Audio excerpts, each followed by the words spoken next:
The Sony a5100 is a popular mirrorless camera that has been on the market a long time. However, there's a lot that it's capable of that not everyone is aware of. In this video, we'll look at some of the lesser known settings of the a5100 that you might not have known. But before we get started, if you haven't seen any of my videos before, I make lots of tips and tricks videos for Sony mirrorless cameras. So if that sounds like your sort of thing, please consider subscribing to the channel and dropping a like on the video. I'll leave a link in the description to other tips and tricks videos for the Sony a5100 I've made previously. So the first tip is the self-portrait timer. Have you ever noticed that if you're using the flip-up screen on the Sony a5100 for selfies or any kind of photography really, where you're monitoring the shot from in front of the lens, if that makes sense. So something like this now I'm using the flip-up screen. So if you are using this setup for photography, you press the shutter button and then you get a 3, 2, 1 countdown with a little chime as it does it. This can be quite useful if you are basically need to get yourself ready or your subject ready for your shot, but it's not always exactly what you need, especially with the beep that comes along with it. Can be quite loud, quite distracting, and also you don't always need to wait 3 seconds. So I've only recently found out that you can turn this off, and that's under the self-portrait timer setting. To get to this setting, you go to Custom Settings, tab 4, then Self-Portrait Timer. Here you can toggle on or off the 3-second timer. Again, I think a lot of the time I do leave this setting on, but there are certain situations where, especially if I'm taking lots of photos in quick succession with the screen flipped up, that I don't necessarily want to wait that 3 seconds and have that countdown every time. So it's useful to know that you can turn that setting off. So my next lesser known setting is the Enlarge Image setting. So this is a simple setting, but it can improve your photography dramatically. So if you're out and about taking photography and you're reviewing your shots on the screen, on the camera, you'll sometimes have a quick look and think, yeah, that looks fine, and move on. And then when you get home, you'll review it and you think, oh, the focus was actually not quite in the right place. I wanted to focus on a certain subject, a certain person, and it's just got a tree in the background, something like that. And you think, oh, I just didn't see that on the little screen. So this is a setting that you may have happened across, which is that you can enlarge the zoom on this. So zoom right in on the little screen so you can see every little detail to see if you have in fact nailed the focus that you were going for. I find this setting really useful and I use it more and more, and I only happened across it by accident by just knocking the wide telephoto rocker, which is just in front of the shutter button on the a5100. So basically what this means, when you're reviewing a photo, you can have a look at it and then you just move that and you can zoom in and out as much as you like to see detail or focus or whatever you want on your individual shot. I find this really handy, and it isn't this easily available on a lot of other cameras. Even the Sony a6000, for example, the setting is there, but it's hidden behind the menus rather than just easily available by just moving that wide telephoto rocker. However, you can also access it in the menus if you want to, and that's under Playback and then Enlarge Image. Another simple setting, but if you don't know about it, reviewing your images on such a small screen can be frustrating, so this is a little tip that can help with that.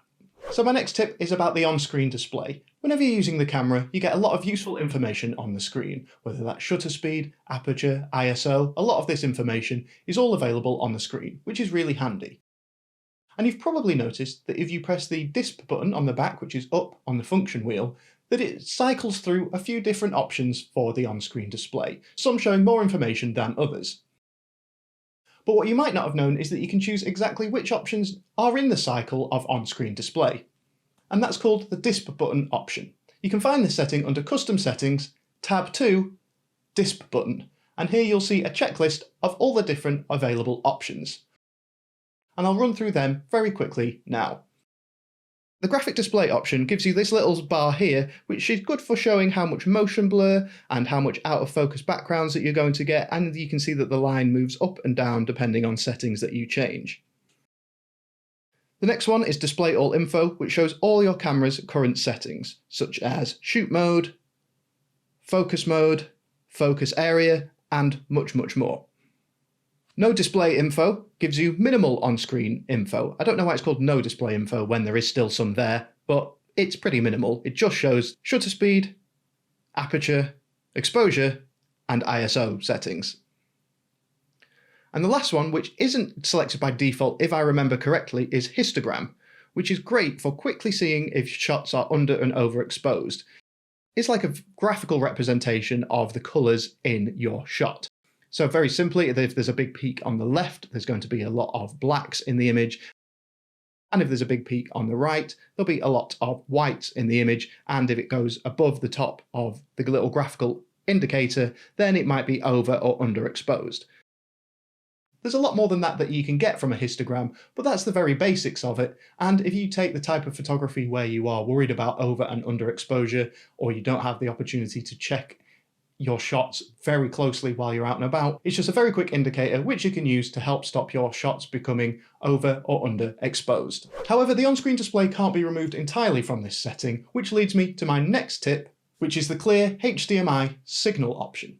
Now, this doesn't remove the on-screen display entirely, but what it does do is it removes the on-screen display entirely if you are using the HDMI output on the camera to display your shots on a monitor or a TV, or crucially, if you are using a HDMI capture card so you can stream video from your camera to your computer.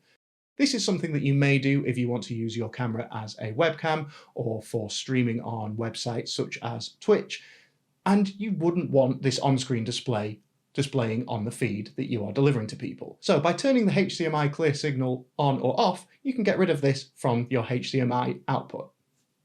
You can change this setting by going to Setup, HDMI Settings, HDMI Info Settings, then changing this to off.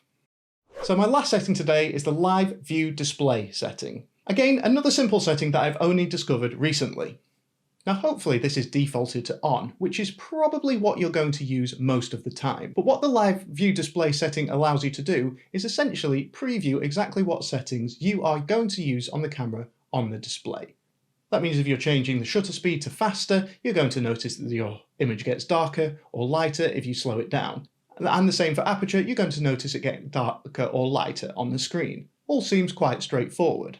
Well, traditionally with the older DSLR and SLR cameras, the optical viewfinder wouldn't display your camera's settings. It would just show you the world in front of you, which means that you would be making these settings without being able to see a live preview of it.